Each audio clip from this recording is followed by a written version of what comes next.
আসসালামু আলাইকুম। আলহামদুলিল্লাহ, ভারতে হিন্দু মুসলিম দাঙ্গা মিটে গিয়েছে। একই সাথে ভারতে হিন্দু মুসলিম কনসিয়াস স্টুডেন্টস বা জেনজি যারা রয়েছে তারা সকলেই ভারতীয় কংগ্রেস জনতা পার্টির ব্যানারে একত্রিত হয়ে মোদী বিরোধী দুর্বার আন্দোলন গড়ে তুলেছে এবং ভারতীয় সংসদ তারা ঘেরাও করেছে। এর ফলশ্রুতিতে দফায় দফায় পুলিশের সাথে স্টুডেন্টস বা জেনজিদের মারামারি হচ্ছে এবং জল কামান টিয়ার গ্যাস নিক্ষেপ চলছে। অপরদিকে দীর্ঘদিন যাবৎ ন্যায্য মূল্য থেকে বঞ্চিত হয়ে আসা ভারতীয় কৃষকরা বারবার দিল্লি অভিমুখে রওনা দিয়ে ব্যর্থ হলেও এবার তারা যে কোনো মূল্যেই এই আন্দোলনকে সফল করতে চায় বলে জানিয়েছে এবং দিল্লি অভিমুখে রওনা করেছে।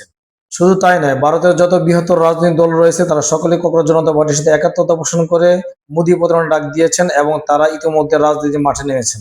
ভারতের কনসিয়াস পিপুল বা সচেতন মানুষ যারা রয়েছেন তারা ইতিমধ্যে বুঝতে পেরে গিয়েছেন যে ধর্মের মূলা ঝুলিয়ে রেখে তাদের সামনে অপরাজনীতি করছেন এবং শোষণ নিপীড়ন চালাচ্ছেন। এতে করে সাধারণ মানুষ কোনোভাবেই তারা লাভবান হচ্ছে না, বরঞ্চ তারা সর্বদিক থেকে ক্ষতিগ্রস্ত হচ্ছে। এই অপরাজনীতির ফলে মানুষের মধ্যে বিভাজন তৈরি হচ্ছে, ব্যবসা বাণিজ্য সর্বদিক থেকে সাধারণ মানুষ ক্ষতিগ্রস্ত হচ্ছে। মোদির পতন হলে ভারতের বিভিন্ন প্রদেশে আগে থেকেই বিভিন্ন ধরনের দাঙ্গা হাঙ্গামা চলে আসছিল এবং বিভিন্ন প্রদেশ আগে থেকেই তারা নিজস্ব ভূমি চাচ্ছিল এবং স্বাধীনতা চাচ্ছিল। সেই সমস্ত প্রদেশ হয়তোবা অবিভক্ত ভারত থেকে আলাদা হয়ে যেতে পারে এবং একটা বৃহত্তর একটা গৃহযুদ্ধের দিকে ভারত চলে যেতে পারে। সেটা হলে সর্বদিক থেকে আমরাই লাভবান হব।